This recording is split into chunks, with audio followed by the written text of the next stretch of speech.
बिस्मिल्लाहिर्रहमानिर्रहीम। स्टूडेंट्स, मैं उम्मीद करता हूँ आप खैरियत से होंगे। आज हम अपनी क्लास 9th की केमिस्ट्री सीरीज़ से चैप्टर नंबर 2 एटॉमिक स्ट्रक्चर का लेक्चर 6 डिस्कस करने जा रहे हैं और आज के इस लेक्चर में हमारा टॉपिक ऑफ डिस्कशन है Bohr's atomic model. Students, last time जो हमने लेक्चर 5 देखा था उसमें हमारा टॉपिक ऑफ डिस्कशन था gold-foil experiment and Rutherford atomic model. उस लेक्चर में हमने रदरफोर्ड का गोल्ड-फॉयल एक्सपेरिमेंट, उसके रिजल्ट्स, उसके कंक्लूजन्स, उसके ऑब्जर्वेशंस को डिटेल में डिस्कस किया था। फिर हमने ये भी उसमें डिस्कस किया था कि रदरफोर्ड ने अपना जो गोल्ड-फॉयल एक्सपेरिमेंट था उसकी बेस के ऊपर प्लेटेनरी मॉडल ऑफ एटम प्रपोज किया था और फिर उस मॉडल को हमने रिजेक्ट कर दिया था। उसमें जो डिफेक्ट्स थे या ड्रॉबैक्स थे उनको भी हमने डिस्कस किया था। आज हमने जो टॉपिक डिस्कस करना है वो है बोहर का मॉडल। और बोहर ने अपना जो एटॉमिक मॉडल दिया था 1930 में, उसकी बेस जो है वो क्वांटम थ्योरी थी। क्वांटम थ्योरी 1900 में मैक्स प्लैंक ने दी थी। जब आप फर्स्ट ईयर की केमिस्ट्री पढ़ेंगे तो उसमें आपके पास ये पूरा एक टॉपिक आएगा, तो इसलिए यहाँ पर इसको हम डिस्कस नहीं करेंगे। यहाँ पर आपने सिर्फ इतना याद रखना है कि नील बोहर ने 1913 में जो अपना model about the structure of atom या एटॉमिक मॉडल जो प्रपोज किया था या दिया था, उसकी जो बेस थी वो मैक्स प्लैंक की क्वांटम थ्योरी थी।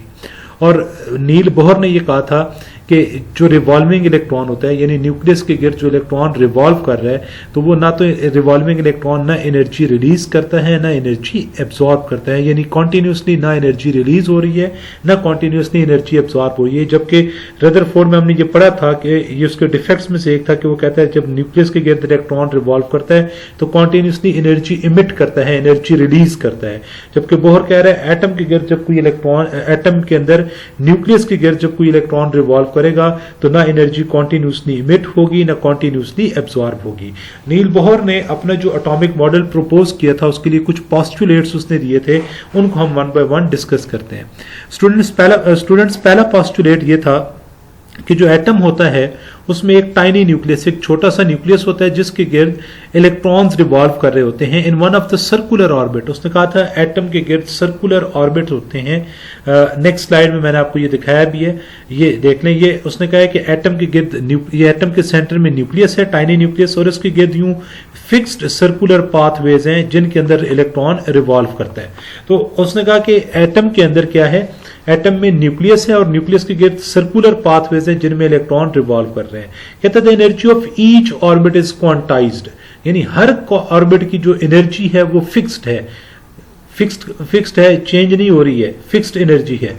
जब तक कोई इलेक्ट्रॉन किसी फिक्स्ड एनर्जी या किसी भी स्पेसिफिक ऑर्बिट में रिवॉल्व कर रहा है तो ना वो एनर्जी रिलीज करेगा ना वो एनर्जी एब्जॉर्ब करेगा। इस बात का क्या मतलब है, लेट अस सपोज हमारे पास एक इलेक्ट्रॉन है जो इस तीसरे शेल में या तीसरे ऑर्बिट में रिवॉल्व कर रहा है।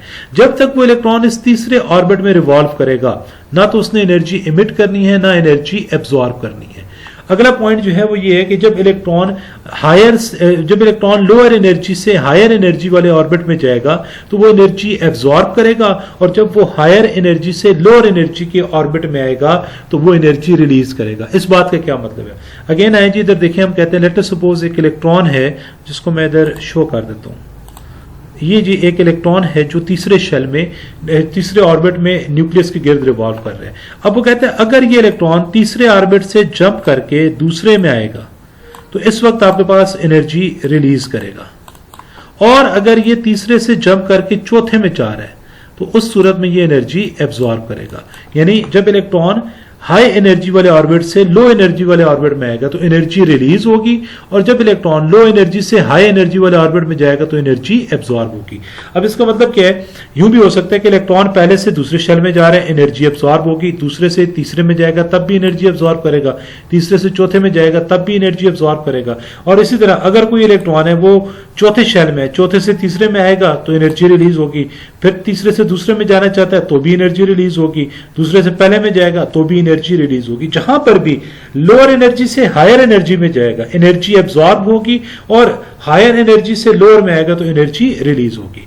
नेक्स्ट पॉइंट है कि न्यूक्लियस, जो इलेक्ट्रॉन है वो न्यूक्लियस के गिर्द फिक्स्ड एंगुलर मोमेंटम रखने वाले ऑर्बिट्स में रिवॉल्व करेंगे, और यहां पर जो ऑर्बिट्स हैं उनका जो एंगुलर मोमेंटम mvr है वो nh/2 पाई या इसका मल्टीपल होता है nh/2 पाई। यहां पर h जो है ये प्लैंक्स कांस्टेंट है, 2 आपके पास एक नंबर है कांस्टेंट होता है, पाई भी आपके पास कांस्टेंट है, n यहां पर कोई भी नंबर है जिसकी वैल्यू 1 2 3 4 एंड सो ऑन हो सकती है। अब स्टूडेंट्स नेक्स्ट हमारे पास जो टॉपिक है इंपॉर्टेंट है लॉन्ग क्वेश्चन के लिए भी शॉर्ट क्वेश्चन के लिए भी, वो है difference between Rutherford and Bohr atomic theories या डिफरेंस बिटवीन या summary of Rutherford and Bohr atomic model. देखिए ये हमारे पास जो रदरफोर्ड का एटॉमिक मॉडल है ये क्लासिकल थ्योरी के ऊपर बेस करता है, पुराना कॉन्सेप्ट है क्लासिकल थ्योरी उसके ऊपर बेस करता है, जबकि नील बोहर की एटॉमिक थ्योरी जो है वो क्वांटम थ्योरी के ऊपर जो मैक्स प्लैंक ने दी थी उस पर बेस करती है। ये कहता है न्यूक्लियस इलेक्ट्रॉन्स जो है वो न्यूक्लियस के गिर्द रिवॉल्व करेंगे, और ये नहीं कहा कहां करेंगे, ठीक है, ये कहता है न्यूक्लियस के गिर्द इलेक्ट्रॉन रिवॉल्व करेंगे लेकिन ऐसे ऑर्बिट्स में रिवॉल्व करेंगे जिनकी एनर्जी फिक्स्ड है, यानी जब तक इलेक्ट्रॉन उसमें रिवॉल्व करेगा उसकी एनर्जी चेंज नहीं होगी। इस रदरफोर्ड के कॉन्सेप्ट में ऑर्बिट का कोई जो है वो आइडिया नहीं दिया गया था, जबकि हमारे पास इसने कहा जी कि ऑर्बिट्स होंगे और वो ऑर्बिट्स होंगे जिनका एंगुलर मोमेंटम होगा mvr nh/2π के। अगर हम रदरफोर्ड का एटॉमिक मॉडल कंसीडर करें तो ये कहते हैं जो रिवॉल्विंग इलेक्ट्रॉन है वो कॉन्टिन्यूसली एनर्जी देगा, और जब वो कॉन्टिन्यूसली एनर्जी रिलीज करेगा तो आपके पास कॉन्टिन्यूस स्पेक्ट्रम बनना चाहिए। लेकिन यहां पर ऐसी बात नहीं है, क्योंकि बोहर ने सबसे पहले कहा है कि इलेक्ट्रॉन जो है जब न्यूक्लियस के गिर्द इलेक्ट्रॉन रिवॉल्व कर रहे हैं तो ना वो एनर्जी कॉन्टिन्यूसली रिलीज करता है ना कॉन्टिन्यूसली एब्जॉर्ब करता है, तो इसलिए यहां पर जो है लाइन स्पेक्ट्रम बनेंगे। अब जब इलेक्ट्रॉन कॉन्टिन्यूसली एनर्जी रिलीज करता है तो एक स्टेज ऐसी आएगी इलेक्ट्रॉन की एनर्जी जीरो हो जाएगी और न्यूक्लियस में फॉल कर जाएगा। जब इलेक्ट्रॉन न्यूक्लियस में फॉल करेगा तो एटम कोलैप्स कर जाएगा। तो रदरफोर्ड के एटॉमिक मॉडल के ऊपर जो रदरफोर्ड के एटॉमिक मॉडल के मुताबिक जो इलेक्ट्रॉन है वो कोलैप्स कर सकता है, लेकिन बोहर के एटॉमिक मॉडल के मुताबिक एटम कोलैप्स नहीं कर सकता।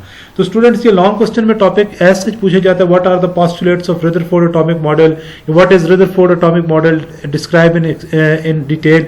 और फिर ये एक क्वेश्चन होता है जो आपसे लॉन्ग क्वेश्चन में पूछे जा सकते हैं, differentiate between Rutherford and Bohr atomic model, differentiate between Rutherford and Bohr atomic theories, या फिर आपसे यूं भी पूछ सकता है what is the summary of Rutherford and Bohr atomic theories.